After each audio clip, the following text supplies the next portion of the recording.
Society frames homeownership as the ultimate financial milestone and renting as throwing money away. But when we strip away the emotion and run the actual numbers, the two paths diverge in completely opposite directions. For the next 20 years, we are going to run a strict side-by-side A/B test. We'll track every rent increase, every busted water heater, and every dollar invested to see which strategy builds the most wealth. Meet Ryan and Steve. Financially, they are starting from the exact same position. They are both 32 years old. They both earn $80,000 a year, and they have both managed to save exactly $80,000 in cash. Their paths diverge based on personality. Ryan wants permanence and a backyard to call his own. Steve values mobility and keeping his options open. Ryan chooses to buy a house, while Steve chooses to rent. Ryan buys a $350,000 home. He puts 20% down, which is $70,000, and spends another $10,000 on unrecoverable closing costs and fees. Before he even moves in, Ryan's entire $80,000 savings is gone, converted into a single, illiquid asset. Steve's capital remains liquid. This initial decision is a massive bet on capital deployment. Ryan is locking his wealth into his shelter, while Steve is keeping his wealth available for other uses.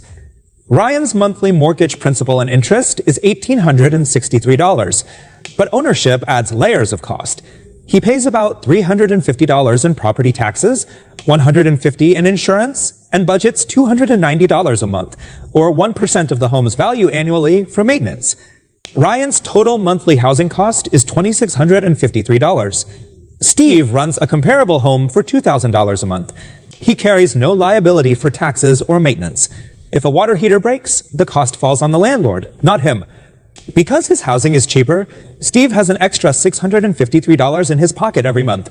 He takes his original $80,000 plus that monthly surplus and puts it into a broad stock market index fund. While rent is often called throwing money away, homeowners are also paying for things that build no equity: mortgage interest, property taxes, and maintenance. Both Ryan and Steve are paying for the service of having a roof over their heads. They are just paying different people. This chart breaks down Ryan's $2,653 monthly cost in year one, split between the bank, government, insurance, and equity. Notice the small bottom portion. Only $230 builds equity. The remaining $2,423 is unrecoverable. Initially, a homeowner essentially rents from the bank. Steve has zero home equity, but his liquid portfolio is already compounding. Unlike Ryan, Steve can access his $80,000 plus any growth whenever he needs it. Because of this heavy early interest and the high transaction fees to buy and sell, homeowners who move within the first 7 years often end up with less wealth than if they had simply rented. 10 years later, Ryan is 42.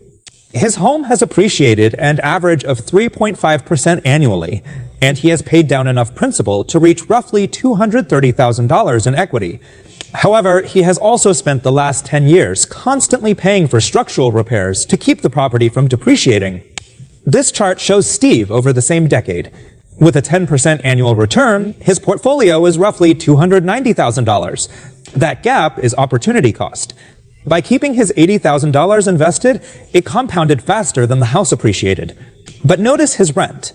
With 3% annual increases, his $2,000 rent crept up to $2,700.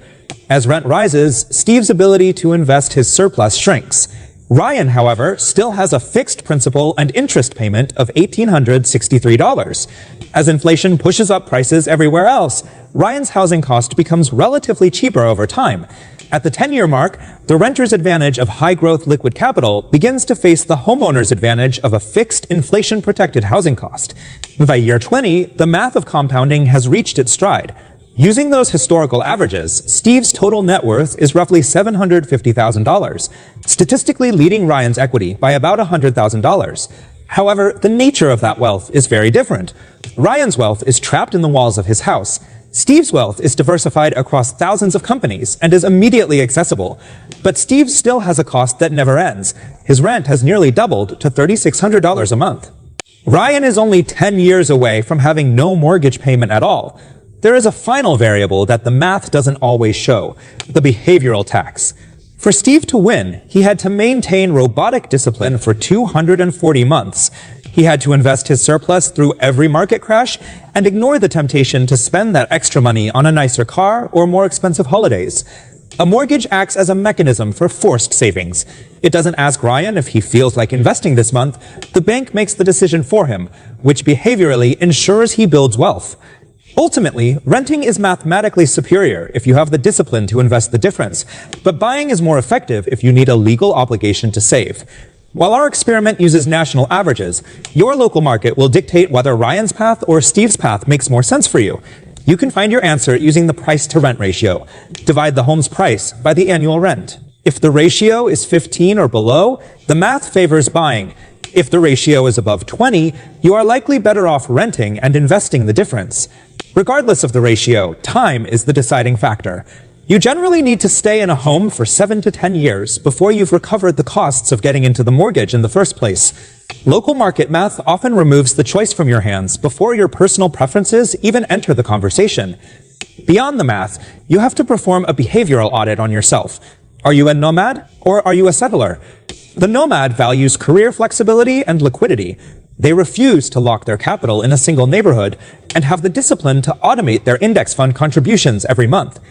The settler accepts the high costs of entering the market in exchange for permanence. They trade mobility for a leveraged asset and a housing cost that won't rise with the market for the next 30 years.